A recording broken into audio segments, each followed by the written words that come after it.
자, 이번에 이제 여러분하고 이제 마지막 우리가 선택형 정리가 될 것 같습니다. 좀 빨리 찍어 드리려고 했는데 그래도 여러분 이제 쭉 훑어나가는 건데 몇 개라도 더 훑어주고 싶어서 이렇게 가는 거니까 여러분 편하게 들으시면서 따라오시면 될 것 같습니다. 자, 그다음에 이번에는 위법행위 유지청구에 대해서 한번 검토해 볼게요. 뭐 이거는 다 아는 거지만 다시 한번 암기한다는 차원에서 보시면 됩니다. 위법행위 유지청구는 이사 대표이사의 행위가 있었는데 법령이나 정관에 위반 행위를 해서 회사에 대해서 회복할 수 없는 손해가 발생한다. 그죠? 예, 하는데 해서 회사에 손해 우려가 있다. 예, 우려가 있을 때 감사 또는 소수 주주 있죠? 1%입니다. 1%. 여기는 의결권 없는 주주도 포함됩니다. 알겠죠? 어떻게 할 수 있냐면 소송으로도 할 수 있고요. 소송 외의 방법으로 할 수 있어요. 그냥 이사 보고 야 위법행위 유지 그만해 라고 할 수 있고요. 감사도 의무입니다. 이 감사는 이 공익권이에요. 위법행위 유지 청구할 수 있는데 대상이 누구냐면 이사에게 하는 거예요. 여러분 회사에게 하는 거 아니에요. 회사에게 하는 거 아니에요. 알아두시고 뭐 이래도 말을 안 들어? 그러면 어때요? 이렇게 이사를 피고로 해서 소송 제기할 수 있다. 이사를 피고합니다. 회사가 피고 아니에요. 그죠? 그래서 나중에 가보면 우리가 신주 발행 유의청구가 비교해야 되거든요. 이 신주 발행 유의청구는 사건이에요. 거기는 청구 주체가 누구냐면 개인 주주입니다. 주주. 알겠죠? 주주가 누구한테 상대로 회사를 상대로 합니다. 여기는 소수 주주가 이사를 상대로 하지만 거기는 어, 주주가 개인 주주가 회사를 상대로 한다는 거. 그리고 그건 사건이기 때문에 감사가 신주 발행 유지 청구권을 행사할 수 없어요.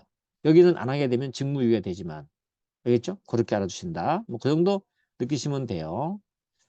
어쨌거나 그 다음에 청구 원인, 법령 정관 위반, 염려, 감사, 그죠? 예, 1% 소수주주, 의결권 없는 주주 포함, 피고, 이사, 소송 외에 항변으로 가능하다. 그쵸? 예, 그렇게 알아두시고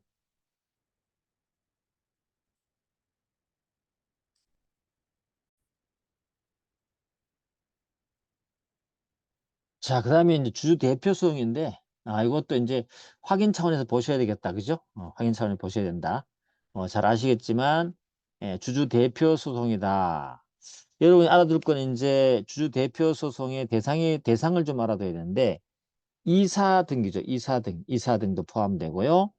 이사 등이니까 발기인, 감사, 청산인, 업무 집행 관여 다 포함돼요. 조심할 것은 불공정한 가액으로 신주를 인수한 자, 주주권 행사할 때 이익 공유 받은 자도 회사에 대해서 뭔가 돌려놔야 될 거 아니에요. 돌려놓는데 돌려놓지 않을 때 주주 대표 소송의 대상이 되는 겁니다. 그렇죠? 어, 그리고 주주 대표 소송의 주체는 1% 소수주입니다. 아까 우리가 위법행위 유치원과는 거의 똑같죠? 이렇게 책임 발생을 했는데 대박 주식회사가 어때요? 책임 충고를 안 했다는 거죠. 그 무슨 말입니까? 요거는 책임이 발생됐다는 건 사후적 감독 수단이죠. 앞쪽에 위법행위 유치원권은 사전적 감독 수단이다. 그렇죠? 그걸 알아두신다. 책임 충고 안 해요? 그럴 때 회사 소수주는 어때요? 회사에 대해서 먼저 소재기를 청구합니다. 하고 하면 어때요? 30일 소제기를 하면 괜찮은데 소제기를 하지 않아요? 그럴 때는 어떻게 해요? 30일 경과 시 또 회사에 회복할 수 없는 염려가 선행했을 때 그때는 어때요? 바로 어떻게 한다? 법원에 소를 직접 제기할 수 있다. 이게 대신한다는 의미에서 우리가 대표 소송을 하는데 당연히 회사에 대해서 어때요? 소송 고지를 할 수 있습니다. 그래야 해야 됩니다. 그래야 소송 참고할 수 있도록 해야 된다. 그래서 이걸 사실 우리 제3자 소송 담당인을 할 수 있겠죠. 주주가 회사가 소송을 해야 될 것을 대신해 주는 거잖아요. 그렇죠? 그렇게 보시면 된다. 그 다음에 이제 다시 한번 정리를 해놨으니까 보시면 돼요.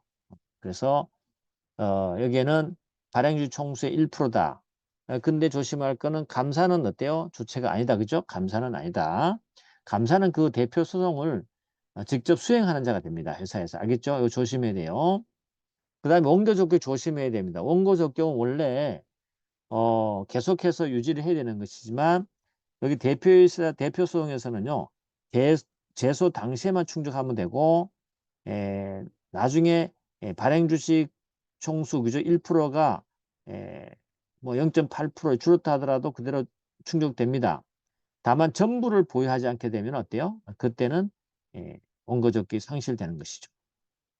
피고는 뭐 이사였던 자도 상관없습니다. 넘어갑니다.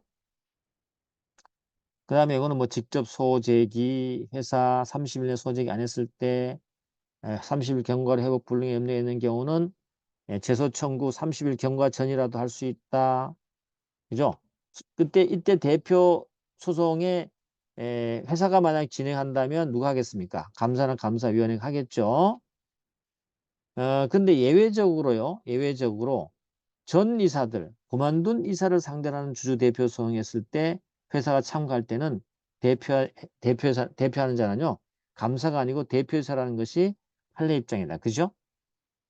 뭐 물론 그리고 또 여러분 판례가 여기서 집행채권자는 누가 될 거냐 문제인데 대표성을 제기한 주주가 승소, 판결, 강제집행 신청할 수 있는 집행채권자 된다는 거 알아두시고 그 다음에 소해치와 청구 포기 인락은 법원의 허가를 얻어야 된다. 그 다음에 고지 의무는 우리 받고 회사에 대해서 원고 승소 하게 되면 승소한 주는 회사에 대해서 소송 비용 금액 지급 청구할 수 있죠. 요거 조심해야 된다. 원고 패소돼 버렸어요. 이럴 때는요. 악의인 경우 외에는 회사에 대해 책임지지 않아요.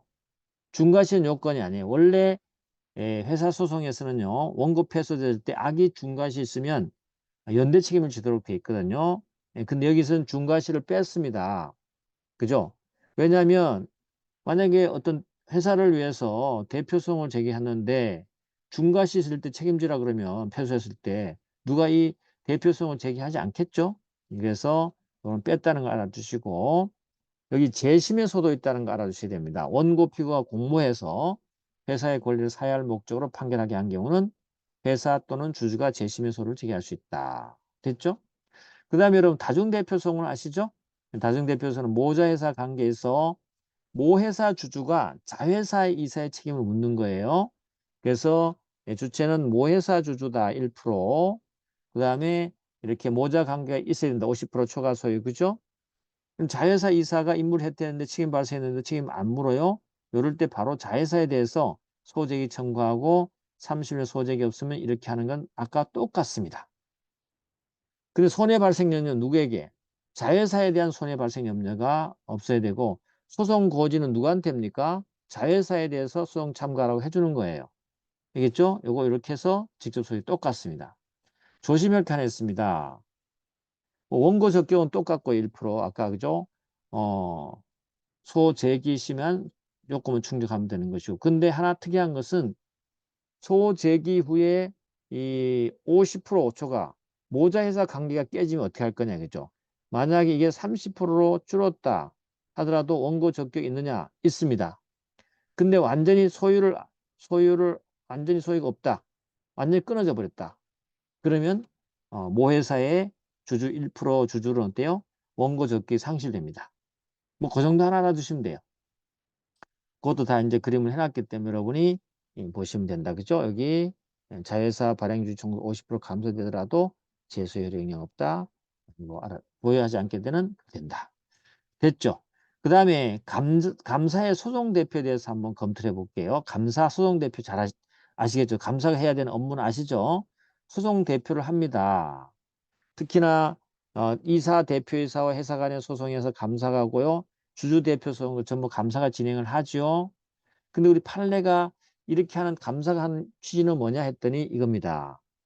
이해 충돌을 방지고 공정한 소송 수행을 확보하기 위한 것이라는 것이 이론적 근거예요. 그러면은 이해 충돌 방지가 되고 공정한 소송 수행을 확보할 수만 있다면 어때요? 감사가 아니라도 할 수 있다는 얘기죠. 그죠? 그런 겁니다. 그렇게 법률을 가져가셔야 된다. 만약에 감사위원회 위원이 소외 당사가 되어버릴 때는 감사위원회 이사는 법원에 대표할 자를 선임을 신청할 수 있다. 그죠? 네, 그 정도 요 같이 연결해서 알아둬야 됩니다. 알겠죠? 그 다음에 여러분 알 것은 법적 성질은 이 규정은 회사를 대표권에 관한 규정이기 때문에 감사의 대표는 효력 규정을 봅니다. 그래서 만약에 감사가 아닌 대표이사를 소송 대표했다. 무효에 무효. 어떤 경우도 무효냐면 밑에 판례가 있듯이 이사인 원고가 대표이사를 피고회사로 회사의 대표이사 표시해 수장 접수했어요. 법원도 잘 몰라가지고 간과하고 소송을 진행했습니다. 나중에 진행하고 가다가 알게 됐죠. 예, 그런 경우도 무효가 됩니다. 근데 예외적으로 두 가지는 인정되는 게 있는데 요거는 판례가 뭐죠? 공정한 소송 수행을 가능하다고 봤어요. 이 상충 안 되게. 첫 번째는 뭐냐면 이거죠. 법원이 선임한 변호사 자격을 가진 일시 대표이사가 회사 소송을 대신했다. 유리하다고 봤어요. 유리하다가. 알겠죠? 유리하다고 봤다는 거. 왜? 법원이 선임했고 변호사 자격을 갖고 있기 때문에 공정한 소송 수행이 가능하다고 봤던 겁니다. 그 다음에 아까 봤던 거 퇴직한 전 이사들을 상대로 주주대표 참가할 때는 대표이사가 대신할 수 있다 그랬죠? 감사가 아니어도 된다. 판례 입장이다. 그거 알아두시고 그 다음에 기타 회사는 그럼 소송대표 어떻게 하느냐? 인적회사와 유한회사 있죠? 인적회사와 유한책임회사에서는 회사 사원 간의 소송대표일 때는 대표할 사원이 없잖아요. 그러면 다른 과반수로 그냥 선임합니다. 선임합니다. 인적회사라면 한 명에서 합자해서 그죠? 유한책임사입니다. 그다음 유한회사는 어떻게 해요? 마찬가지예요. 사원총회가 대표할 자를 선정한다는 거. 여기는 다른 사원 과반수. 여기는 사원총회가 선정한다. 이거 하나 알아두시면 돼요. 자, 그 다음에 이제 신주 발행 유지청권인데 아까 위법행위 유지청권을 비교하면 된다 그랬죠? 꼭 비교를 하셔야 된다. 신주 발행 유치원권은 대박 주식 회사가 신주를 발행을 하는데 법령 정관 위반이 있고 현저한 불공정 방법으로 주식 발행해서 주주에게 손해 발생 염려가 있어요. 이것도 사전적 구제 수단이에요. 예, 그럴 때 손해 염려 있을 때 어때요? 누가? 주주입니다. 이 단독 주주권이에요. 소수 주주권 아니에요. 주주가 소외로 주장할 수도 있고요. 그 다음에 소송으로도 주장할 수 있습니다. 다 할 수 있어요. 그 대신 사전적 구제수단이니까 언제까지만 주금 납입 기일 전까지 해야 된다. 알겠죠? 우리 앞쪽에 위법행위 유지청과 차이점은 뭘까요? 여기는 회사를 상대로 했다. 거기는 아까 직접적 이사를 상대로 했다. 그 다음에 여기는 감사가 없죠. 그죠? 거기는 감사가 있었다. 뭐 그 정도 이렇게 비교하면 될 것 같아요. 뭐 따로 정리해놨으니까 여러분 한번 보시면 됩니다. 주주 단독 주주권이다. 자, 그 다음에 신주 발행 무효 부존재 확인소를 한번 가볼게요. 쟁점 25. 신주 발행 무효에서도 이거는 뭐예요? 사후구제 수단이죠?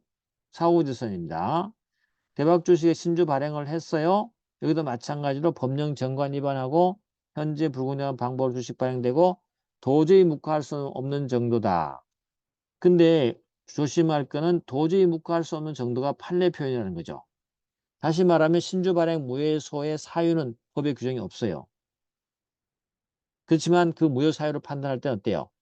도저히 묵과할 수 없을 정도가 되어야만이 무효 사유가 된다는 그런 판례 입장이라는 걸 알아두시고 주주에게 영향을 줬어요. 이럴 때 회사를 피고로 해서 소송을 제기할 수 있다. 알겠죠?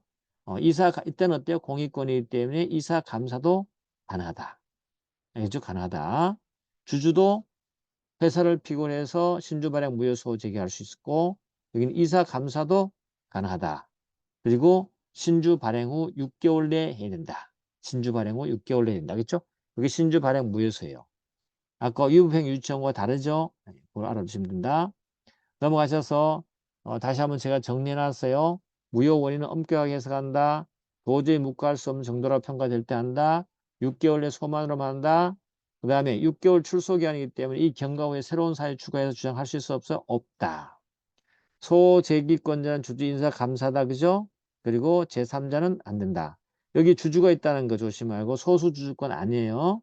알겠죠? 앞쪽에 봤던 위법행위 유지청권이라든지 그 다음에 주주 대표 소송은 소수주주권이었잖아요. 그 다음에 여기 신주 발행 유지청권이라든지 신주 발행 무효에서는 어때요? 소수주주가 아니에요. 아니에요. 그 다음에 원고 적격입니다. 주주는요, 변론 종결 시까지 계속 주주 등의 자격을 유지해야 돼요. 만약 다른 주주나 이사, 감사가 수기할 수 있습니까? 수기합니다. 성실하면.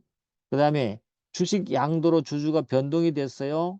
그때는 양수인이 주주로서 수기하거나 아니면 양수인이 어때요? 새로운 조건을 갖춰서 소를 제기할 수 있어요. 그 여기는 PO는 누구예요? 회사 조심해야 된다. 그 다음에 결의하자입니다. 신주 발행 무효소해가 되는 것들을 보시면 신주 발행은 이사의 결의 있고 주총의 결의하자가 있다. 이 주총의 결의하자는 항상 어때요? 이런 신주 발행 무효소에 흡수된다는 걸 알아두셔야 돼요. 알겠죠? 그 다음에 판결의 효력은 제3자효, 대세효가 있고요. 장래효입니다. 이 소급효 아니에요? 아닙니다. 그 다음에 됐습니다. 넘어가시고 그 다음에 신주 발행의 부존재소 이거는 뭐 예를 들면 신주 발행 절차가 아예 없거나 대표할 권한 없는 자가 신주 발행했다든지 다시 말하면 신주 발행의 실질이 없고 외관만 존재한다.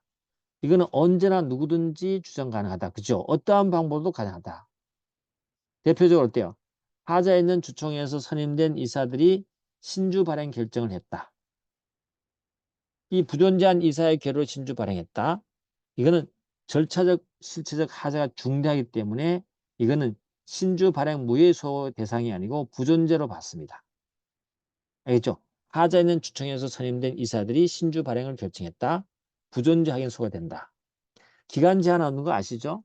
그 다음에 대서적 효력도 없고 소급효도 제한되지 않습니다. 언제나 우리가 무효 확인을 가능합니다. 자, 이렇게 정리하시면 됩니다.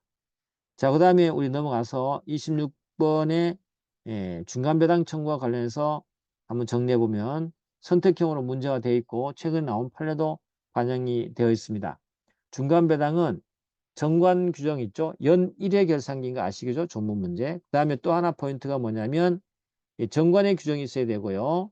그 다음에 이사회 결의입니다. 우리 보통 배당은 어때요?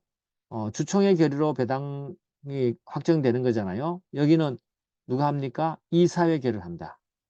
그 다음에 직전 결산기에 이익이 존재해야 되고 중간 배당 시점까지 현존해야 된다. 그 다음에 당의 결산기에 이익 배당이 발생 예상이 돼야 된다. 그리고 여기는 금전과 현물로만 가능하다. 알겠죠? 배당 절차는 주주평등 원칙에 따라 배당하고 이사회 결의 후 1개월 내에 지급해야 된다.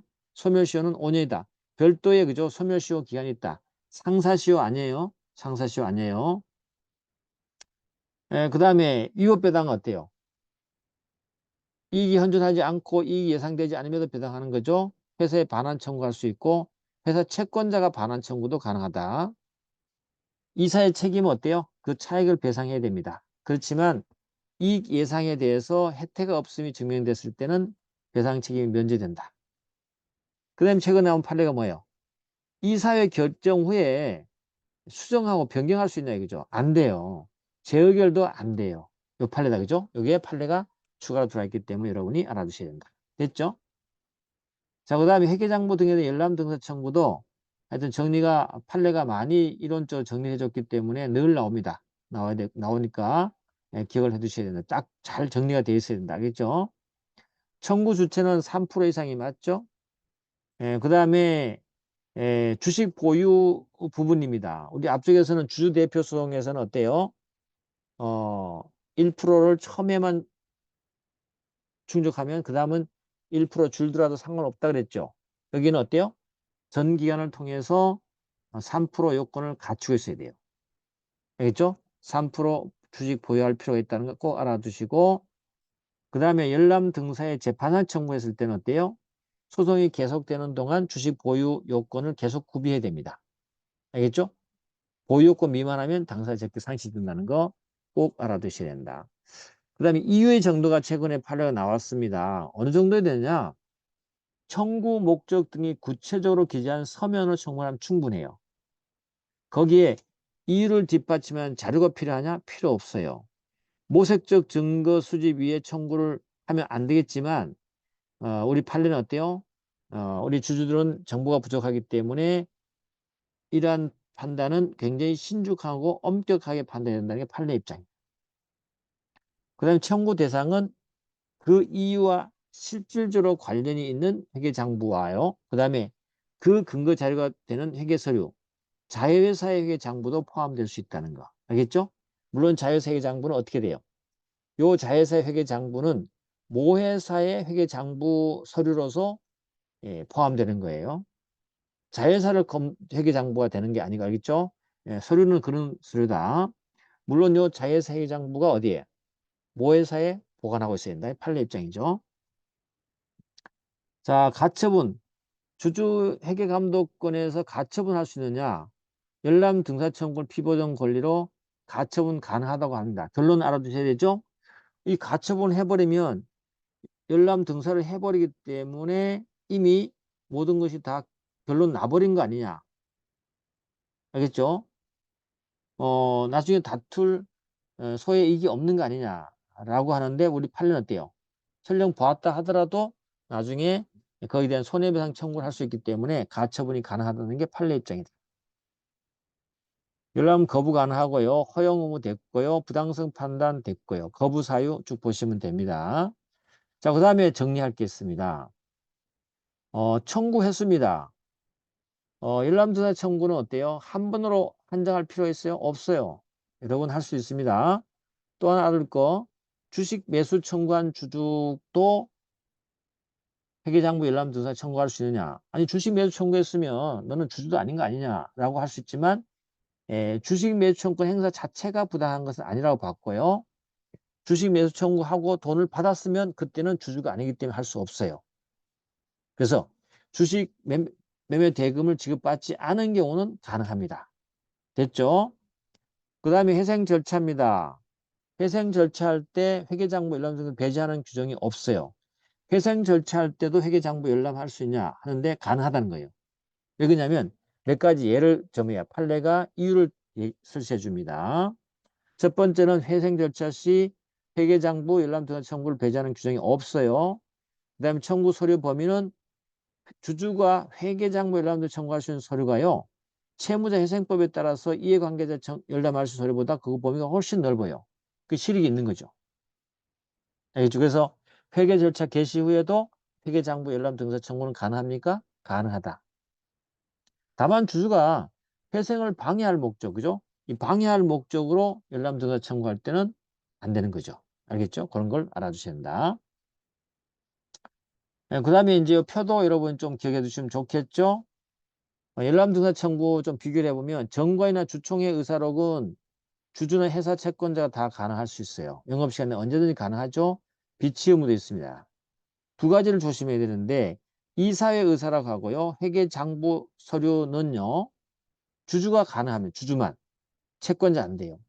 주주만 가능하고 근데 회계장부 서류는 주주지만 3%인 소수주주권이죠. 그리고 이건 영업시간 내 청구할 수 있고요. 회사는 이유를 붙여서 거절할 수 있고 이거는 법원의 허가를 얻으면 청구 가능해요. 근데 회계장부 열람은 이유를 붙인 서면으로 청구해야 됩니다. 이유를 붙인 서면으로 그죠? 서면으로 청구해야 되고 회사는 부당함을 증명하지 않으면 거절 불가하다. 그리고 두 가지 특징은 비치 의무가 없다. 왜 그러냐면 이사회 의사라고 회계장부 서류는 어때요? 회사의 아주 중요한 내부 정보예요. 이걸 외부에 공개할 필요는 없겠죠. 그죠? 그런 겁니다. 그 다음에 재무제표 등 서류 감사 보고서 있죠. 이런 거는 주주 회사 채권자 다 볼 수 있어요. 영업시간에 언제든지. 알겠죠? 요거 구분해 주시기 바랍니다. 그 다음에 회계감독 밑에 보시면 되고 청구권자 3% 됐다. 요 회계감독권이죠. 요거는 회사의 재산 상태 검사하기 위해서 어, 회사 업무 집행에 부정행위, 법령이나 정관 위반 중대한 사실 의심할 사유가 존재할 때 사유 증명을 요거 조심해야 되죠. 청구 사유를 명확하게 적심해서 청구해야 됩니다. 의심이 가는 막연한 정도는 안 돼요. 3%의 소수 주주권이고요. 청구 대상은 업무제한 상태 조사하기 위해서 법원에 검사인을 선임 청구를 할 수 있어요. 검사인이 법원에 보고하잖아요. 보고했더니 이거 비위 사실 있네 할 때는 법원은 어떻게 합니까? 법원이 대표이사에게 주청에 소집을 명령할 수 있다. 이게 대표적 예외적으로 그죠? 우리 주주총회를 법원이 선임할 수 있는 그러한 사유가 바로 회사 업무 재산 상태 검사에서 나오는 겁니다. 이해됐죠? 그렇게 알아두시고 또 넘어가 보겠습니다. 자, 이제 전환사채입니다. 전환사채. 전환사채와 신주인수급 사채, 특수사채 있죠. 이건 언제든지 잘 나올 수 있고요. 최근에 판례도 있고 하기 때문에 나올 가능성이 큽니다. 전환사채 조심해야 할 것은 전환사의 특징도 좀 알아야 되겠지만 전환사채 발행 무효 부존재소 있죠. 그것이 우리 전환사채 규정이 없어요. 미흡행위 신주 발행 유의처분권이죠. 요거는 그대로 준용하는 규정이 있지만 앞쪽에 신주 발행 무효소라든지 그다음에 신주 발행 부존재 무효 확인소 있죠. 요거는 준용 규정이 없기 때문에 법조문이 없어요. 그럼 어때요? 유추정할 거냐가 문제되는데 판례가 유추정할 수 있다. 그런 내용도 있기 때문에 한번 보시면 됩니다. 자, 전환사채는 뭐 아시다시피 일정한 조건 하에 사채를 주식으로 전환할 수 있는 권리가 채권자에 부여된 것이다. 조심할 건 늘 두 가지입니다. 주주에게 발행하는 게 있고 제3자에 발행하는 게 있다. 그렇죠? 신주 발행은 똑같습니다. 알겠죠? 그래서 주주에게 발행할 때는 정관의 규정 없는 건 이사회 결정합니다. 정관은 주총의 보통 결의 결정할 수 있고요. 그 다음에 제3자에 발행할 때는 정관의 규정 없으면 이거는 특별 결의입니다. 알겠죠? 아예 주총의 특별 결의다. 제3자에 발행할 때는 그거 알아두시고 그 다음에 주주 배정이 있고요. 그 다음에 만약에 배정을 했는데 실권 사채가 있느냐? 실권 사채 여기도 존재합니다. 이 또한 어때요? 신주 발행에 똑같게 주주가 인수한 부분과 별도로 취급해서 전환가액 등을 발행 조건을 변경해서 엄격하게 발행할 의무가 없어요. 자유롭게 발행할 수 있습니다. 알겠죠? 발행할 수 있습니다. 누구든지요. 그 다음에 제3자의 발행은 신주 발행과 동일하게 신기술 재무구조에선 경영상 목적이 준용되는 겁니다. 됐어요. 그렇게 하시면 되고 이거는 등기를 해야 됩니다. 발행할 때는. 그 다음에 전환 절차입니다. 청구 기간 내 언제든지 전환 청구할 수 있고요. 주주 명부 폐쇄 기한 중도 가능하지만 폐쇄 기한 경과 후에만 의결권 행사할 수 있다. 그쵸? 그 다음에 전환권 행사하면 이게 형성권이거든요. 바로 다른 주식으로 전환이 딱 돼버리거든요. 그렇기 때문에 늘 미발행 주식은 항상 유보하고 있어야 돼요. 알겠죠? 그만큼 전환사채 가진 만큼요. 또 한 가지 전환사채 발행가액 총액은 전환회에서 발행하는 주식의 발행가액 총액과 일치해야 돼. 알겠죠? 만약에 발행가액 총액이 10억이었다. 전환되면 이것도 어떻게 돼요? 10억 이하이 된다 이 말이에요. 왜? 전환권 행사하면 바로 즉시 어때요? 전환 전환 다른 주식으로 전환돼 버리기 때문에 그렇죠. 그래서 일치돼야 된다는 거 이거 알아둬야 돼. 알겠죠? 자, 넘어가도록 하겠습니다. 그 다음에 청구권은 성질은 형성권이 그랬죠? 그래서 효력 발생 시기 언제 되느냐? 전환 청구를 할 때 바로 주주로 변경된다. 그렇죠? 자본이 증가되겠죠. 그럼 어때요? 등기도 해야 되겠죠. 그렇죠? 숫자도 늘어나니까 등기도 해야 되겠죠. 그런 겁니다. 그 다음에 전환사채 발행을 통제할 수 있는 방법은 사전적 구제수단이 있다 그랬죠. 이게 신주 발행 유지 청구권을 준용합니다. 전환사채 발행 유지 청구할 수 있습니다. 신주 발행 유지 청구 완전히 똑같아요. 알겠죠? 네, 그렇다. 주주가 회사에 대해서 하는 거다 알아두시면 된다. 그럼 사후적 구제수단에 대해서는 아까 말했듯이 무효의소와 그 다음에 부존재 확인소가 있는데 법조문에 전환사채 부분에서 규정이 없어요. 그래서 유추 정합니다. 유추. 알겠죠? 그래서 신주발행 무효소가 준용 규정이 없기 때문에 유추 정 가능하고 당연히 신주발행 무효소에서는 6개월의 제소기한도 적용됩니다. 그리고 6개월 출소기한 경과호는 새로운 무효 사유 주장 못한 건 알겠죠. 그리고 여기도 마찬가지로 무효의 소의 원인은 법의 규정이 없잖아요. 그것도 마지막에 가셔서 이렇게 도저히 묵과할 수 없을 정도로 평가되는 경우에 한정된다는 거. 그 다음에 부존재 확인소는 신주 발행 부존재를 그대로 준용 규정이 없기 때문에 유추됩니다. 조심할 거는 부존재 확인소는 신주 발행 부존재 확인소와 동일하게요. 제소기한이 필요 없죠. 그러니까 6개월 제소기한은 유추정되지 않습니다. 기간 제한 없이 소재이 가능하다는 얘기죠. 그죠? 그런 겁니다. 그렇게 알아두시고, 그 다음에 우리 이제 최근 판례 중에서, 22년 판례 중에서 여러분 시험에 나오는 거, 사령도 이게 나올 가능성이 있습니다만은, 전환 사채 발행 무효의소와 신주 발행 무효소의 관계 문제죠. 다시 말하면 전환사채 발행을 했는데 이게 무효소가 제기돼야 되는데 6개월의 기간이 지나버렸다는 거죠. 무효소를 제기할 수 없어 끝나버렸다는 거죠. 그랬을 때 전환사채가 유효하고요. 전환사채 유효한 근거에 의해서 전환권을 행사해서 신주가 발행됐습니다. 근데 그 신주 발행 목적이 그죠? 목적이 곧 어때요? 전환사채 발행 무효소에서 그 원인에 의해서 효과가 달성한 거예요. 그렇죠? 그렇기 때문에 그때는 그러면 별도로 신주 발행 무효소를 제기할 수 있냐 말이죠. 가능하다는 거죠. 알겠죠? 조심해야 돼요. 자, 볼까요? 전환사채 발행 경우도 신주 발행 무효소에 관한 유추정된 맞죠? 그 다음에 6개월 내 전환사채 발행소가 제기되지 않거나 6개월 내에 된 소가 적극적으로 당사의 패소를 확정돼 버렸어요. 이후에 전환사채 발행의 무효를 주장할 수 있느냐? 이 문제죠. 어, 지나고 나서는 안 되겠죠. 기간이 지났으니까. 그래서 이 경우에 전환사채에 부여된 신주인수권 행사나 그로 인한 신주 발행에 대해서는 어때요? 새롭게 신주 발행의 무효로 서로 다툴 수 있겠죠. 전환사채 발행 무효서로는 이제 다툴 수 없어요. 6개월 지나고 있기 때문에. 그러면 그 무효이지만 유효로 돼서 전환권 행사에서 신주가 발행됐다.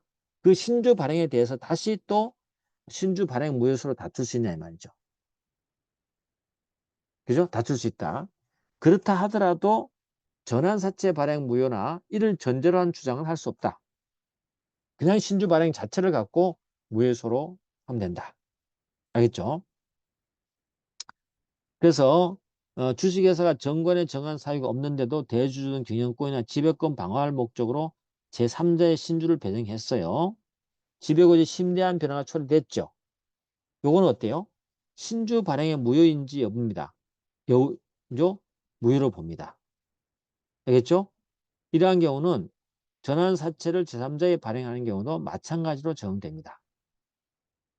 알겠죠? 그래서 우리가 전환사채 발행할 때도 지변권 방어 목적으로 제3자에 배정했다. 이거 무효소가 되는 거예요. 근데 그 무효소가 시간이 지나버렸어요. 그랬을 때 그 유효로 된 전환사채권의 행사에 의한 발행된 신주에 대해서 다시 무효소를 제기할 수 있나? 제기할 수 있다는 뜻입니다. 알겠죠? 그런 내용이 뒤에 나와요. 주식에서 대주주 등의 경영권이나 지배권 방어를 목적으로 전환사채를 발행한 경우 6개월 내에 전환사채 발행 무효소를 다툴 수 있어요. 그런데 전환사채는 그 신주주권 다 양수한 다음 6개월이 지나버렸죠. 결국 신주주권 행사해서 신주를 취득했어요. 이때 신주 발행 무효소로 신주 발행 무효를 주장할 수 있는지 여부입니다. 가능하다는 거죠. 그리고 제소기한의 기산점도 그냥 신주 발행을 기준으로 해서 신주 발행일부터 알겠죠? 6개월 내에 소송을 제기할 수 있다. 경영권 방어 목적으로 전환사채 발행했던 것은 어때요? 결국은 전환권 행사에서 신주 발행하는 게 주 목적이죠. 거기에 실현된 겁니다. 알겠죠? 예, 그렇게 보시면 돼요. 요거 내용은 어때요? 그대로 신주인수권 사채가 똑같이 적용됩니다. 예, 똑같이 적용되기 때문에 여러분들은 그걸 꼭 같이 기억해 두시면 좋겠습니다. 자, 신주인수 사채는 여러분 아시다시피 회사가 신주를 발행할 때 그 신주권 인수권 신주를 그죠? 인수할 수 있는 권한이 부여된 사채를 우리가 신주인수 사채라고 해요. 근데 이 사채는 불량하고 그다음에 일체형이 있습니다. 이거 뭐냐면 이렇게 되는 거죠. 불량은요. 채권 증서하고 신주인수권 증서를 별개로 발행하는 거예요. 이걸 불량이라 그래요. 그렇게 되면 채권 증서는 회사에 대해서 채권 달라 할 때, 그죠? 이자 받을 때 채권 증서로 활용하고, 신주인수권을 받을 때는 신주인수권 증서를 가져가서 인수를 좀 해야 신주를 발행받습니다. 근데 이건 장점은 신주인수권 증서를 채권 증서와 별도로 분리해서 이렇게 양도할 수 있다는 의미가 되는 것이죠. 그 정도 알아두시면 됩니다. 신주 발행하면 어때요? 신주 금액을 납입하고 그리고 이렇게 신주를 발행받습니다. 그죠? 발행받는다. 전액 납입해야 되죠.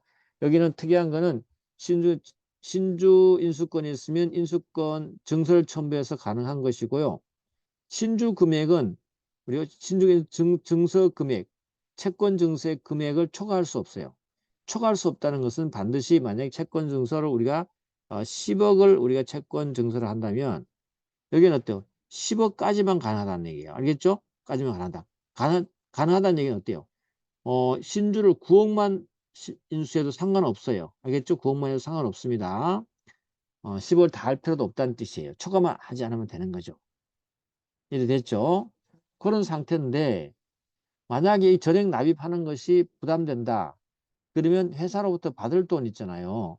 이 부분을 대신 납입하는 걸 하면 되지 않겠냐 이거죠. 사채상환 나중에 별도로 받을 거니까 10억을 내는 걸로 하자 라고 하는 걸 우리가 뭐라고 하냐면 이거를 상계라고 하는데 이걸 우리가 다른 말로 대용 납입이라고 해요. 대신 납부했다. 그죠? 사채상환은 상계 처리해서 대신 납부했다. 이렇게 우리가 신주 인수부 사채는 정리되는 겁니다. 뭐 참고로 말씀드리면 이때 주주권 취득은 언제 하냐 이거죠. 근데 이때는 납입하면 주주권을 취득해요. 근데 대용 납입했을 때 어때요? 대용 납입 신청서를 회사 제출할 때 곧 뭐가 된다. 상계 처리가 되기 때문에 그때 주주가 된다. 뭐 이 정도 알아두시면 돼요. 나머지 일체형 있죠. 일체형은 이렇게 한꺼번에 붙어 있는 걸 말하는 거예요. 덜 어려운 거 아니에요. 그래서 신주 발행했을 때 똑같이 이렇게 할 수 있다. 대용 납입도 가능하다. 알겠죠? 예, 그런 의미를 갖고 있다. 구조를 여러분 알아두셔야 돼요. 알겠죠? 이런 것을 우리가 신주 인수고 사채라고 한다. 됐죠? 그 다음에 넘어가셔가지고 이제 참 정리를 해놨으니까 보시면 돼요. 이제 분리형, 비분리형이라고 해서 조문에도 나오고 있으니까 여러분이 알고는 있어야 된다는 뜻입니다. 넘어갑니다. 그 다음에 행사 방법은 신주권, 증권을 해도 되고 채권 첨부에 상관없다. 발행가액 전액 납입해야 된다. 그래서 대용 납입은 신주 사채 상환에 가름해서 발행가액을 납입 간주하고 상계 처리한다. 그쵸? 그럼 언제 주주가 되느냐? 신주 발행 납입할 때 주주가 될 것이고 대용 납입할 때는 청구서를 제출한 때 된다는 거 알아두시면 돼요. 됐죠? 그 다음에 신주 발행 유지청구권 준용될 수 있고요. 됐습니다. 나머지 뒤에 이제 똑같은 아까 그 판례인데 여기서는 조금 더 설명을 좀 해주고 있어요. 보시면 신주인수급의 사채 발행부터 6개월 내 신주인수 사채 발행 무효소가 제기되지 않거나 패소됐을 때 신주인수 사채 발행의 무효를 주장할 수 있는지 지나고 나서는 못하죠. 못하지만 뭘로? 신주인수권 행사나 그로 인한 신주 발행에 대해서는 다시 신주 발행 무효소로 다툴 수 있다는 거죠. 마찬가지로 이것도 신주인수권 사채 발행 무효나 이를 전제로 한 주장을 할 수 없어요. 알겠죠? 그리고 똑같이 이 제3자 다시면서 제3자의 이제 경영권 방어 등등을 했을 때는 다툴 수 있다는 얘기고요. 넘어가셔가지고 여기에서 주식회사가 대주주 등의 경영권이나 지배권 방어를 목적으로 제3자의 신주인수권을 부채 사채를 발행했다. 6개월 내에 신주인권 사채 발행 무효소 다툴 수 있는지 여부 가능하다. 그죠? 가능하다. 그 다음에 대주 등 이와 같은 경위로 발행된 신주인수 사채나 그에 부여된 신주인권을 양수한 다음 신주인수권 사채 발행일로부터 6개월이 지난 후 신주인수권 행사에서 신주를 취득했다. 그거는 어때요? 신주 발행 무효로서 신주 발행 무효를 주장할 수 있다. 봤죠? 아까 똑같습니다. 제소기간도 신주 발행을 본다. 그래서 전환사채, 신주인수권 사채 발행 둘 다 동일한 법리의 판례가 나와 있다는 걸 여러분이 알아두시면 되겠습니다. 자, 이렇게 해서 여러분 있죠. 우리 선택형 있죠. 선택형. 우리 교수님들이 관심이 갖는 주제를 제가 한번 제가 정리한 자료를 가지고 쭉 한번 훑어봤어요. 여러분 다 아시는 내용이고 여러분 암기장을 갖고 다 있을 겁니다. 각자에. 있지만 한번 또 이렇게 저랑 같이 한번 훑어보면은 전체를 한번 스크린 할 수 있고 머리 기억에 남지 않을까 싶습니다. 도움이 됐으면 좋을 것 같습니다. 그러면 다음 시간에는 우리가 사례형에 대해서 한번 검토를 해볼 겁니다. 사례형은 또 더 짧게 여러분에게 끝내주도록 하겠습니다. 주요 쟁점 나올 만한 주제를 한번 풀이를 해보도록 하겠습니다. 수고했습니다.